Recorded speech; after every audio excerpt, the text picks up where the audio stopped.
Yeah, in my dealings with Mark in 2004, it's now, in retrospect, very clear that he lied to me.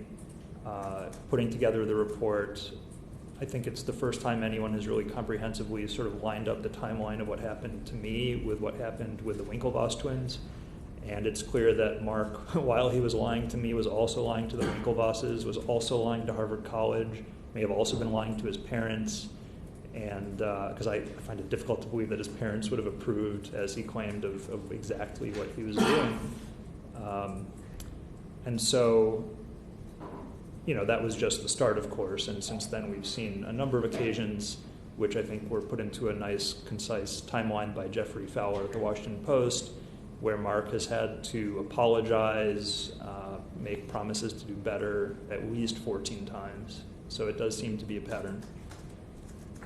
And in your report, you suggest that in order to understand the current state of Facebook, we have to go back to the very beginning. So can you tell us what you know about how Facebook was built in the early years of development, and what were the motivations and aims behind it? Well, I can answer that question a couple different ways. Are you interested in the technical aspect or the sort of cultural aspect? I think what I'm looking for is more about what was the driving force behind Facebook, what's brought it to where it is today. So what inspired the creation of Facebook? So at the time that Mark and I were undergraduates, Harvard was a very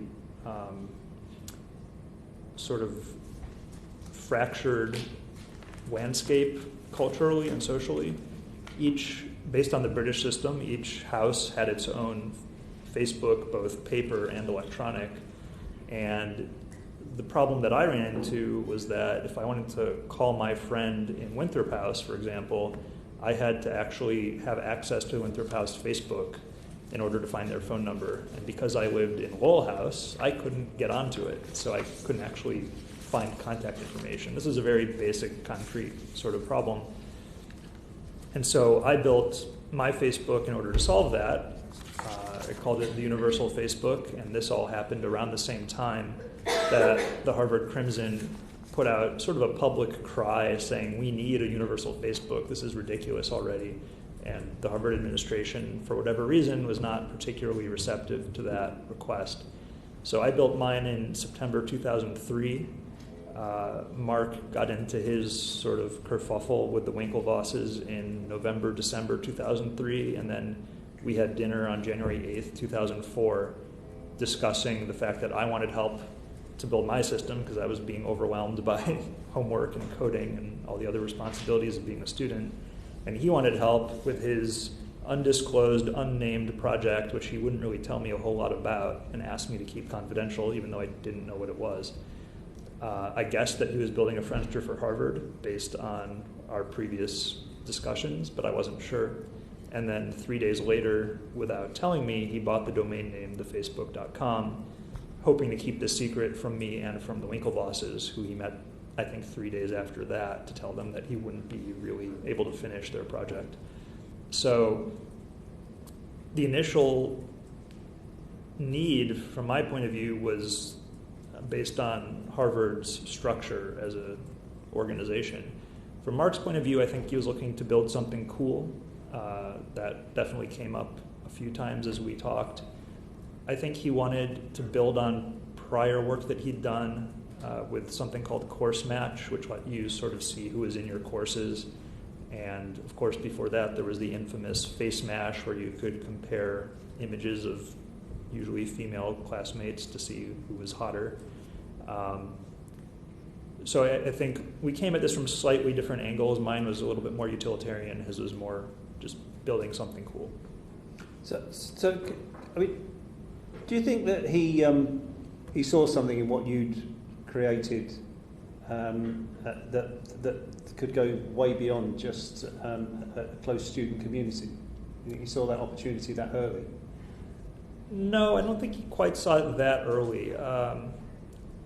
I think he saw the opportunity to open to other schools pretty early, because he started doing that as early as, I believe, March of 2004. So we're talking about roughly a month and a half after the initial launch of the site. But certainly neither of us in Kirkland House on January 8th thought that this was going to be a global, all-encompassing sort of system.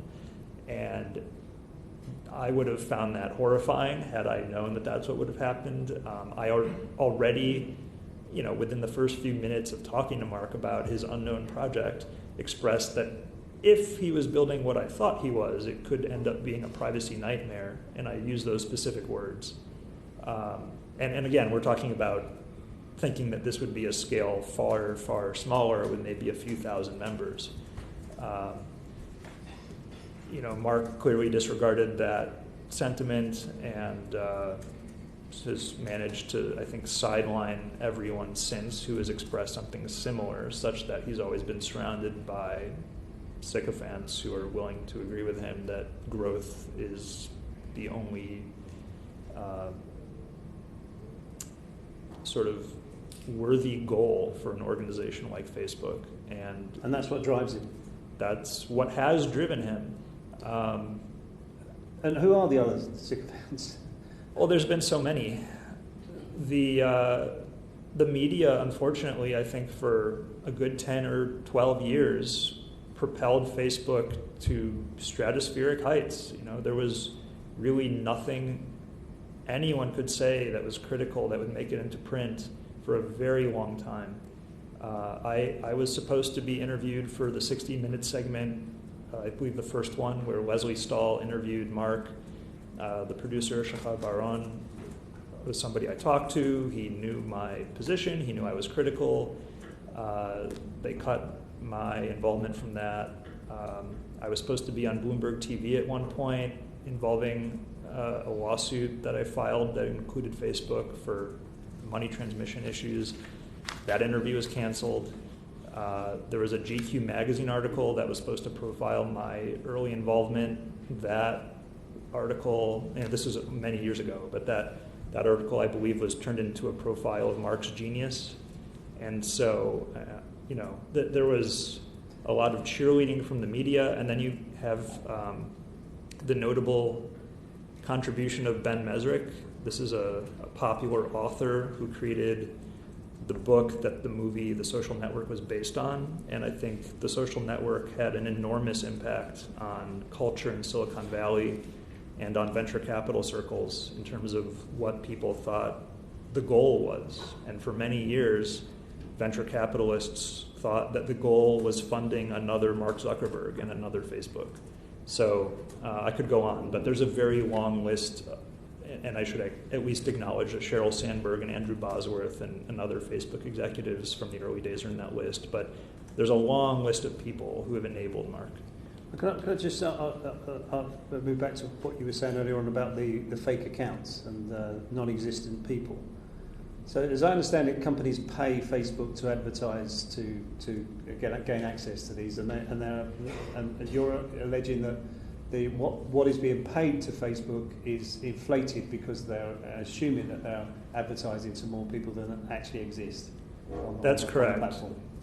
Okay, so if that's, given this is sort of market driven, are there companies out there that are coming back at Facebook and saying, look, we're paying to advertise to this much bigger market than we seem to be getting in terms of sales? Is that happening? It has happened. So there have been times when companies that are well known, like General Motors and Procter & Gamble, have decided that they are not going to go forward with more Facebook advertising purchases, and some of them have come back and then dropped off over time. But certainly concerns have been expressed to Facebook that advertisers want to see that they're getting what they've paid for. There is actually a lawsuit that's ongoing right now, I believe in the Northern District of California, called Singer versus Facebook, where these exact allegations are being made. And I actually didn't know about this lawsuit when I wrote my report, but I found out and released an update. And it basically says that, if you're an advertiser and you want to advertise in Dallas, where the population, according to the U.S. Census, is something like 379,000 people, Facebook will tell you that you can reach 1.2 million in Dallas, but there aren't 1.2 million people there.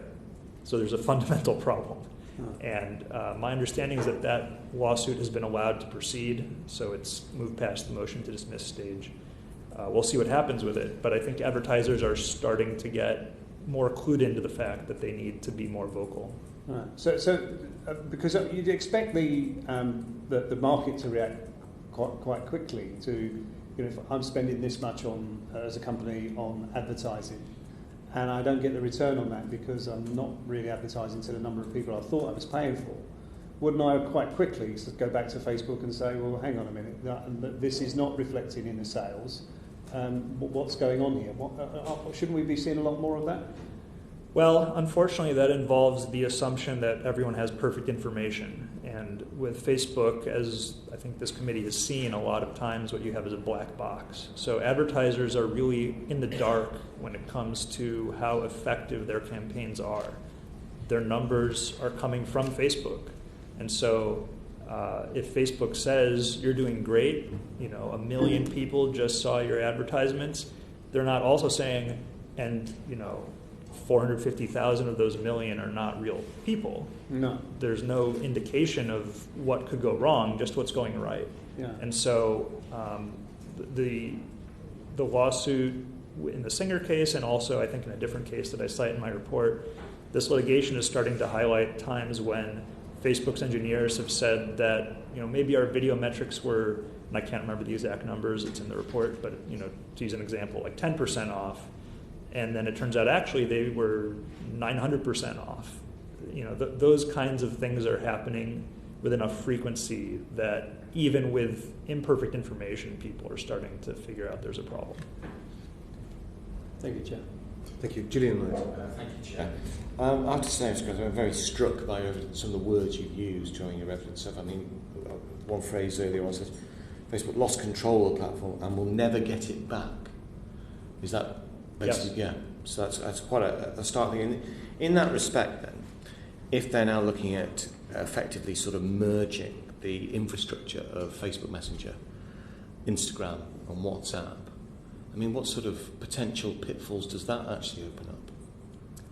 Well, my view is that the discussion that you're hearing from Mark publicly now about privacy and encryption is really just an elaborate dodge given the antitrust train that is sort of barreling toward them.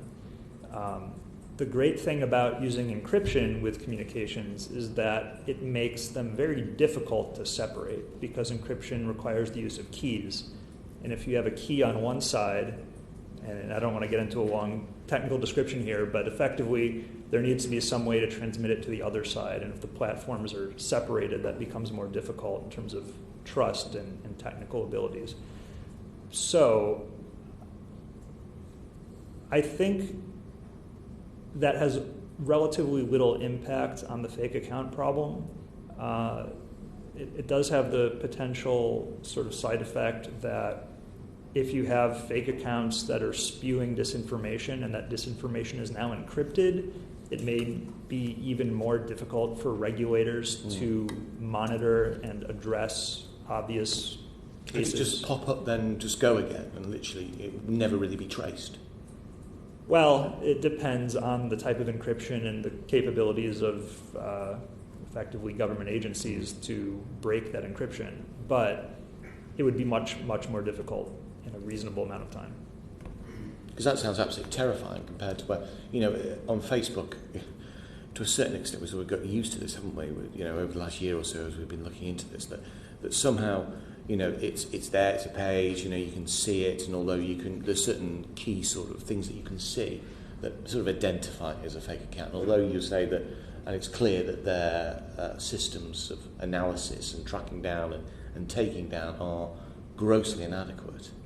But in this instance, this seems to be just adding another layer of potential problems and the ability, effectively, for outside actors to use these messenger services to mask what they're actually doing and literally in a systematic way actually sort of really lead to this disintegration that we've spoken about.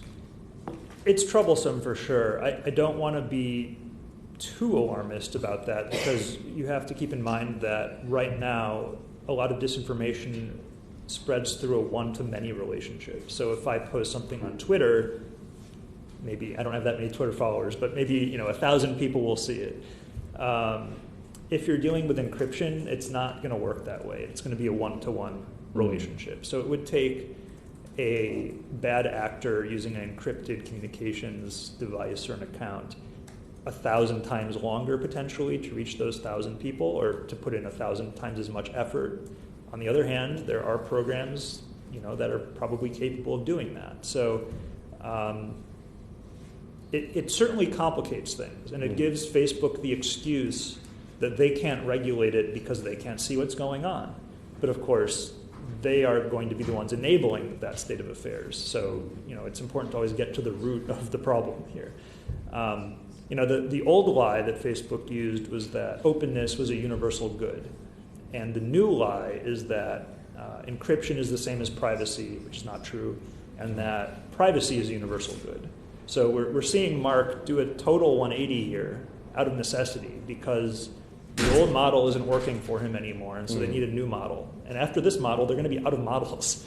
But so why isn't encryption the same as privacy? Well, you can have privacy without encryption, so they aren't exactly the same. Encryption aids in creating a private environment, but it comes with a lot of pitfalls. It's not perfect, and for many users, it's very difficult to use. Just to be technically correct about it, I think it's incorrect to say that they are the same thing, but they are definitely related. Okay. Well, what about the sort of cultural mix of WhatsApp, Instagram, and Facebook? And this sort of this amalgamation, this sort of bringing together these services potentially, and also the fact that we've had senior executives, Mr. Acton, I think is one, Mr. Combe is another, and we've had reports in the Washington Post and New York Times in terms of this process, and that it appears to be sort of quite the management effectively has now gone from these organizations. The founders have now gone. What do you make of that, and what do you think that says, firstly, about Facebook culture, and secondly, what it actually sort of indicates in terms of for consumers and for users down the line? What do you think it could actually mean? Well, I'm hearing sort of two questions. One is, what does it mean that all these founders have left? And then the other is, what does it mean to combine these products? Yeah. As far as the founders leaving, I think I sort of figured out what they figured out just much earlier, which is that Mark is not a trustworthy person. Right. Some of these founders, if not all of them, have become fabulously wealthy because of their willingness to put up with Mark's quirks, if you want to call them that, for a time. But at some point, I think that sort of dependence upon somebody who can't be trusted, it grates on you, and if you've made a few $100 million, you probably feel like you can leave when you want to. So I'm not at all surprised that Chris Hughes, Adam D'Angelo, Dustin Moskowitz, Jan Koum, who are some of the others? It's not unusual, though, is it, Mr. Greenspan, that when a big company effectively takes over other ones, that management eventually goes. I mean, they normally lock someone in, don't they, for a period of time, and then they want to take it in different directions. It's not completely unusual in that regard. I'm just interested you sort of account this sort of to Mark's personality rather than to a cultural issue, or are the two sort of indefinable? I think they're related. The cultural issue in terms of merging the companies together is something that is a product of Mark's so-called vision. So, Mark is interested in building a very large integrated communications network. And he of course already has a very large communications network in Facebook alone. But this is something that's coming from him. So to the extent that they disagree with that direction, they're really disagreeing with him as well, is my impression. As far as the prospect of merging these platforms all together, I should say I've actually never used WhatsApp. I don't really know a whole lot about it. I know only slightly more about Instagram. But what I have heard and seen with my own eyes is that Instagram's popularity has been built around the idea that it's simple and that it's sort of uncluttered relative to Facebook. And many of the design decisions that the company has rolled out have started to make Instagram look progressively more like the core Facebook product, which has the effect of making it a better source of revenue, but also potentially has the effect of turning users away because that's what they were trying to escape in the first place. So it remains to be seen whether this initiative to merge these products together will be successful, antitrust issues aside. But if antitrust regulators do step in and file an action, then I think it's certainly conceivable that these will actually remain separate for the foreseeable future. Is Facebook in trouble? Oh yes, absolutely. They are in a lot of trouble. And how would you quantify that? Well, I think the fake accounts are one way to quantify it. Unfortunately, we don't have real proper numbers to look at ourselves. I think the other way to quantify it is to look at their growth numbers. And this is something that troubles me a great deal because on the last two SEC-regulated earnings calls, as far as I can tell, Mark has flat out lied to investors, which is a federal offense, if I'm not mistaken, telling everyone that Facebook is growing. Facebook is not growing. Every indicator that I can find, and I'm not privy to their internal numbers, but every indicator that I can find as an outside observer suggests that usage is falling precipitously, that users are concerned about privacy, and that actually is having an effect. And yet what you hear on the earnings call is that the company is growing because it's growing in India, the Philippines, Vietnam, and Indonesia. But if you look at those countries, those are also the countries in the disclaimers where Facebook says that we have more fake accounts coming from these countries than anywhere else. So effectively, if you put this all together, it says Facebook is growing in countries where there is a known problem with fake accounts that is far more problematic than the rest of the world. And to me, that sounds like fraud. I don't know about other people, but if you tell me that we're growing in the place that has the most problems and we can't do much about it, that doesn't sound like a good kind of growth. Thank you. Thank you. Joe Stevens. Thank you, Chair. Do you think Mark Zuckerberg believes in the concept of personal data? Well, what do you mean by, I'm not sure, what do you mean by personal data? Well, I suppose it might mean different things to different people, but just that any data at all is personal to me if I use Facebook. No, not really. I think statements he's made in what he thought were private settings suggest that he really has no regard for other people's privacy. Because I know that, obviously we've spent a lot of time during our inquiry on the Cambridge Analytica issue. And I know that you, in your report, say that you made him aware of serious data protection issues in 2005. That's correct. And you told him there was a security flaw in the architecture which theoretically allowed hackers to access swathes of personal data via friends of friends networks. So how did he react when you told him about that? The short answer is that he didn't. He took no action to remedy the problem I had identified, and when I followed up with him, he essentially blamed it on Dustin Moskowitz, saying that he had been saying that I believe Dustin had been traveling to Italy, and that as a result of his travels, he had not been able to fix the issue. That he, Mark, had not written the code himself, so it wasn't his to fix, and it wasn't that big of a deal, and that I was incorrect about how I had portrayed the flaw, which was untrue. I was correct, and I followed up by telling him that it didn't matter where Dustin was traveling and that it was his responsibility as CEO to actually do something about it and to do it right away. It was really only after I brought the issue to the attention of the Yale newspaper, because I knew the Crimson would not write anything negative, that it actually got fixed, because it made Mark look bad. What are the parallels, in your opinion, between the 2005 security flaw that you spoke to him about and the Cambridge Analytica scandal? Were there early warning signs for Cambridge Analytica? I think there were. So in 2005, the issue was that there was a friend export feature. And ironically, this is, I think, something that different bodies are calling for now, to have interoperability between platforms. But at the time, this was just thought of as sort of a nice add-on to allow people to export their friend list to sort of an Excel spreadsheet, a CSV file. And the way that it had been designed at first was that the server would receive a request from the user to export friends. It would create a file in memory. It would then move the data from memory to the server's hard drive, give it a predetermined file name, and then the file would just sit there.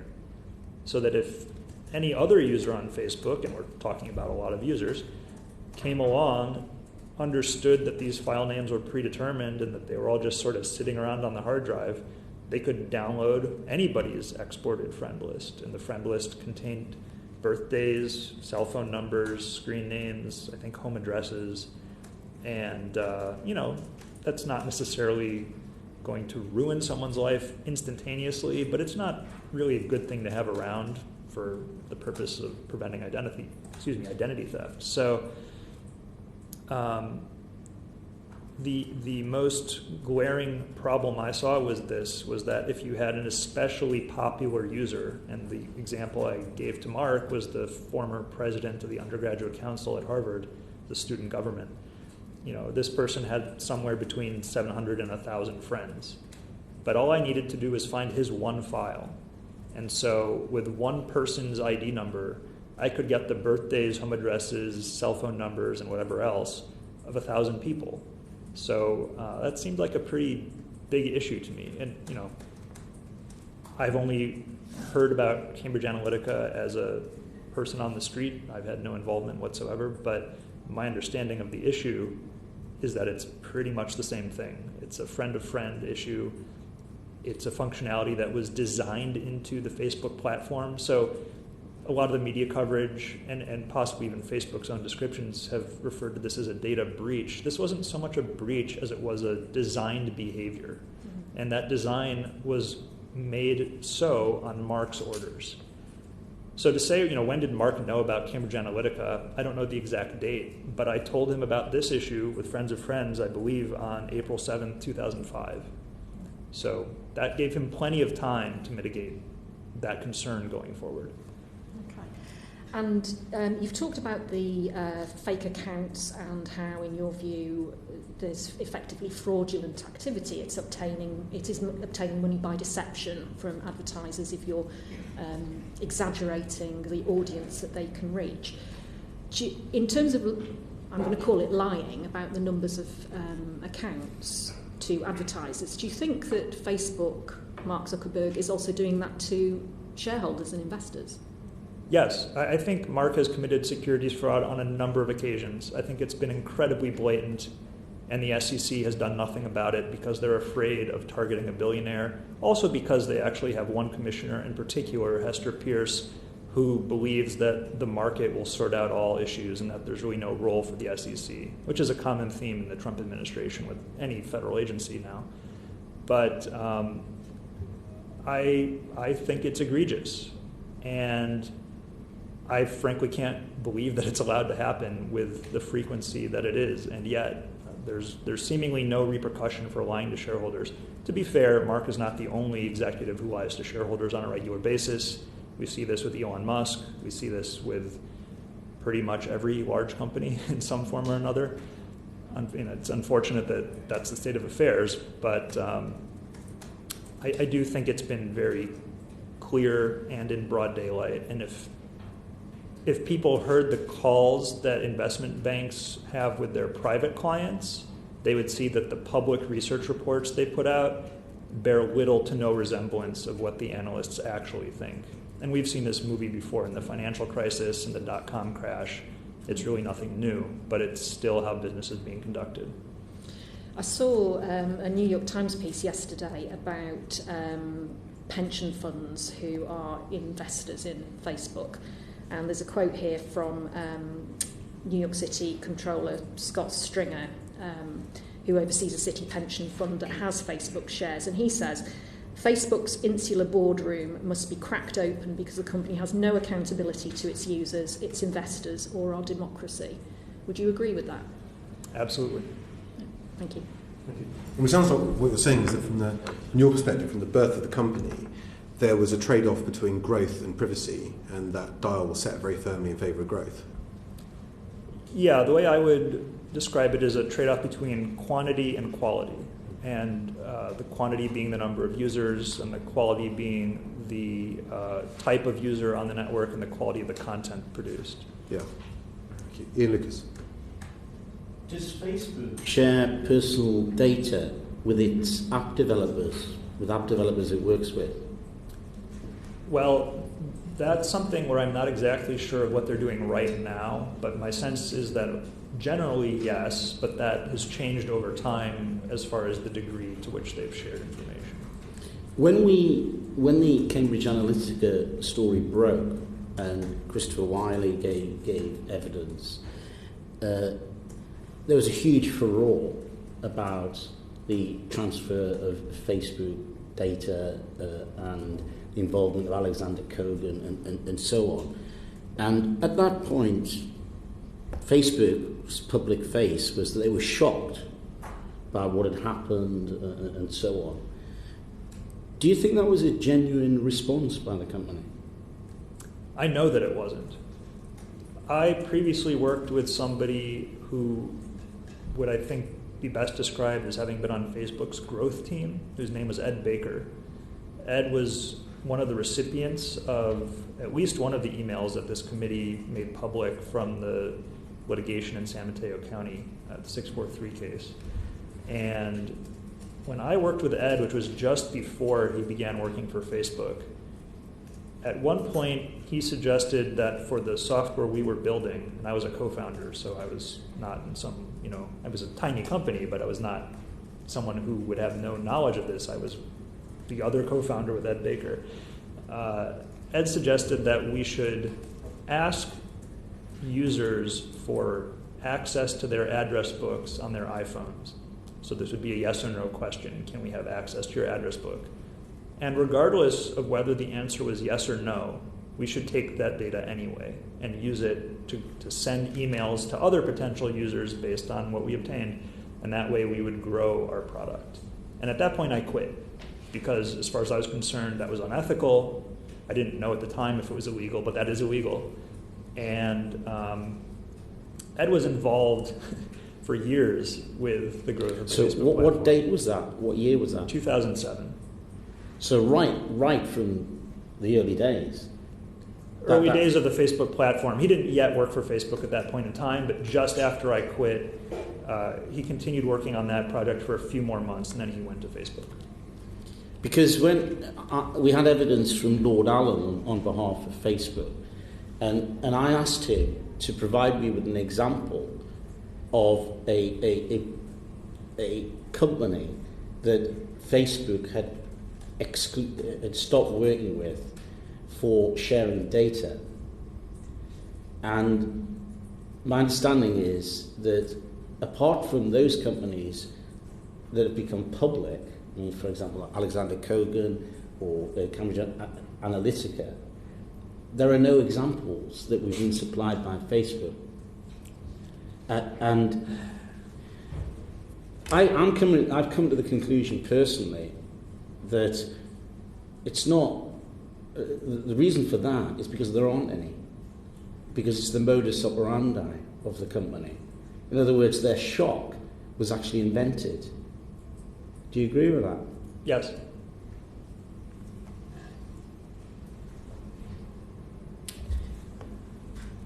On the question of bad faith, we're politicians, and one of the areas of particular interest to us in recent times has been the impact of Facebook and social media generally on elections. And one of the concerns I have on the issue of privacy relating to that is the existence of closed Facebook groups and of WhatsApp, which are not visible outside the membership of those groups. So my concern on the basis of your evidence and on the basis that Facebook might be acting in bad faith is we can't rely on Facebook to give us information about what is happening in closed Facebook groups or in WhatsApp. We don't know what's going on. And in those circumstances, how do we regulate political advertising when we can't see what's actually being advertised? Well, it's a deep and important question. So I have a number of suggestions for ways to regulate, and I don't know if they'll go exactly to the issue of closed groups, but I think more broadly they should probably cover it. I think the number one suggestion I have to put forth is that Mark needs to be removed as CEO. I don't think he's capable of being a responsible CEO. I don't think he should be allowed to be an executive at any publicly traded company, or a director for that matter. Given that that's a complex procedure under current US law, I think the next best option is to regulate Facebook along the lines that a government would regulate a bank. And in the United States, and I'm sure in the UK as well, there is a comprehensive set of federal statutes and also state statutes that surround bank regulation. There's the Bank Secrecy Act, which I believe requires know your customer, KYC requirements, and requires banks to set out anti-money laundering plans. I think there need to be KYC requirements for social media companies at this point, which is not to say that all anonymous speech should be banned. I think anonymous speech has an important role historically and today. But fundamentally, if you want to use an anonymous account, you need to be held responsible for that account at some point if there is a problem. And so for that reason, I think KYC requirements actually make a great deal of sense. There's also the precedent of what happened with Wells Fargo and the United States Office of the Comptroller of the Currency. This has been an unraveling story for many years, but back in 2011, I believe, there was a consent decree that the OCC required Wells Fargo to sign, to make a long story short, because they just kept laundering drug money. And then there was another one in 2015 and another one in 2016. The bank just kept breaking the law, and they needed to exert control some way. So what they ended up doing, among many other measures, was effectively installing a group of people who worked in name only for Wells Fargo, but really reported to the OCC. And these people were physically located in a Wells Fargo office. And their job was to conceptually and physically oversee the activity of the bank. I think this is especially important when it comes to Facebook or any similar kind of software or technology company, because fundamentally governments move too slowly to regulate a software company, and they don't have the technical expertise. So even if Mark were here today, which he's clearly not, or any number of other Facebook executives, the fact that most politicians are not programmers and make it very difficult for you to ask the right questions to get the answers you really desire. If there were actually people on the ground in Menlo Park or Palo Alto or wherever else they have offices, especially here in the UK, who knew how to code, who knew what the government's concerns were, who were responsive to the government, I think that would drastically change the situation. I think it's the thing Facebook probably fears the most, even more than antitrust, and I think it should be done immediately, because otherwise this is going to drag out for years and years, and in those many years there are going to be more elections, and a lot of people are going to be put at risk. I can go into others if you want, but if you have another question. That's fine, it's very helpful. Thank you. It sounds from what you said that you're certainly in line with one of the committee's main recommendations, which is that there needs to be a system of regulation in law established by Parliament which gives a regulator the legal authority to go into companies like Facebook and request data and information as part of an investigation, and to end the era where we're just simply reliant on Facebook self-reporting. Right. So transparency is sort of a flip side of the same coin. You know, if Facebook could be made to provide documentation and actually provide it honestly, then there wouldn't really be a need to put people on the ground. But since at least internationally that's been a difficult endeavor, I think we're at that stage already. You know, certainly there's also laws on the books, as I've mentioned, securities laws, Sherman Antitrust Act, which can be enforced. And, you know, SEC commissioners could decide tomorrow that they're not going to tolerate this anymore, and suddenly there could be an SEC action. Unfortunately, that seems unlikely. If I can just mention my thoughts on the antitrust debate, because I think that's something that's gained a great deal of attention in the U.S. right now. I don't have any objection to an antitrust action against Facebook, but I don't think it's going to be effective in the long run. And the reason I say that is that at the end of the day, even if you were to split off Instagram and WhatsApp from the company, their core asset is that table of 10 to 12 billion users. And that won't be split up, is my understanding. That would still be the intellectual property of Facebook Incorporated. And so as long as Mark Zuckerberg is the person in charge of that table of data, it's probably more than a table at this point, but just for the sake of simplicity, that's going to be a huge problem. And that's not something antitrust law can really solve. So I think, you know, antitrust might be one tool in the toolbox, but it certainly should not be the entire toolbox. And do you think, I think you alluded to it earlier on, do you think that Facebook's bigger concern is our investigations around data acquisition and usage, data privacy, rather than just pure antitrust action? I'm sorry, I didn't quite hear that. Yeah, do you think Facebook is more concerned about data privacy laws than it is about antitrust?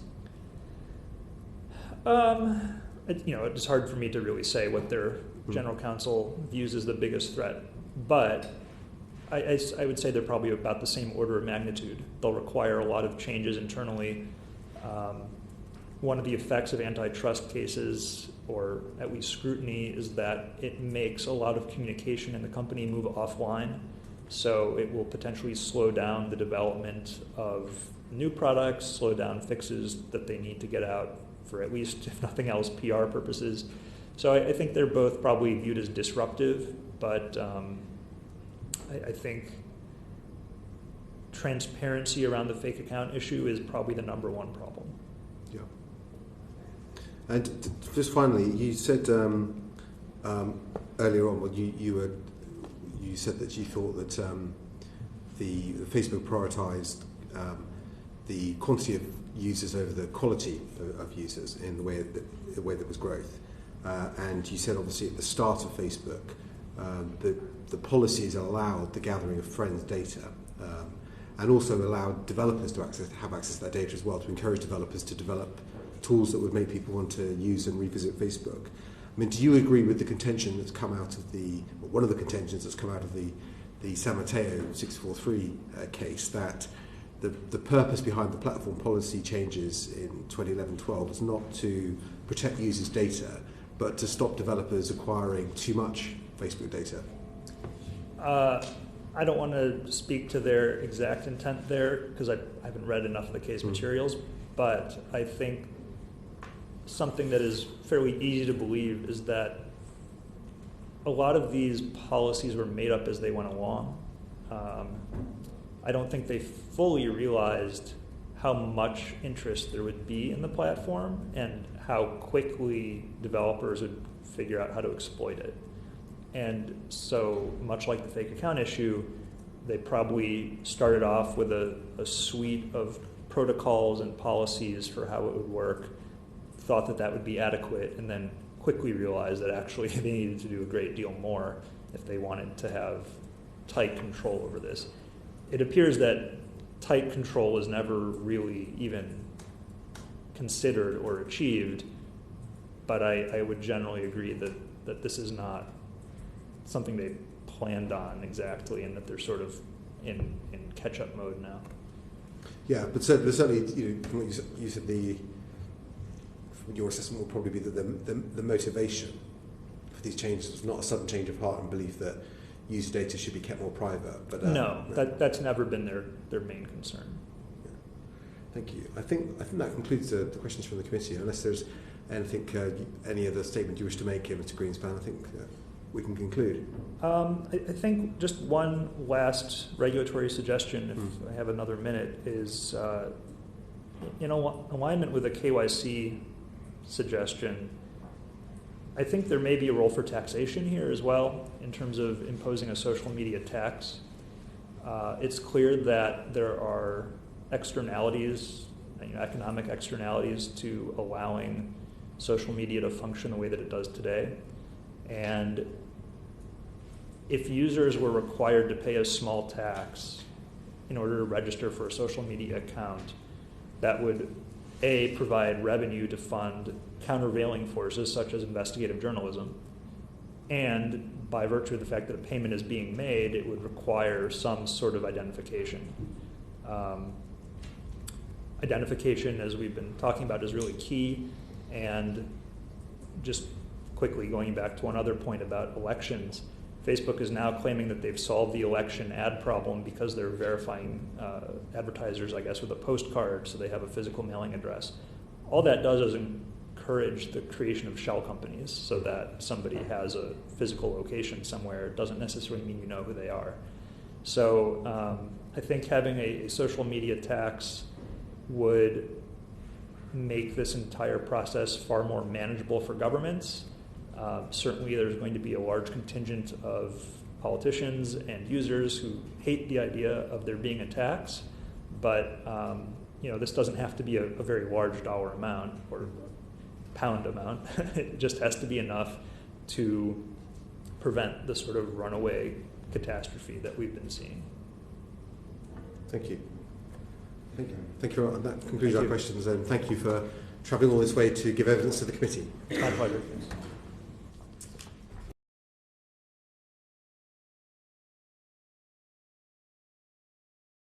The proceeding has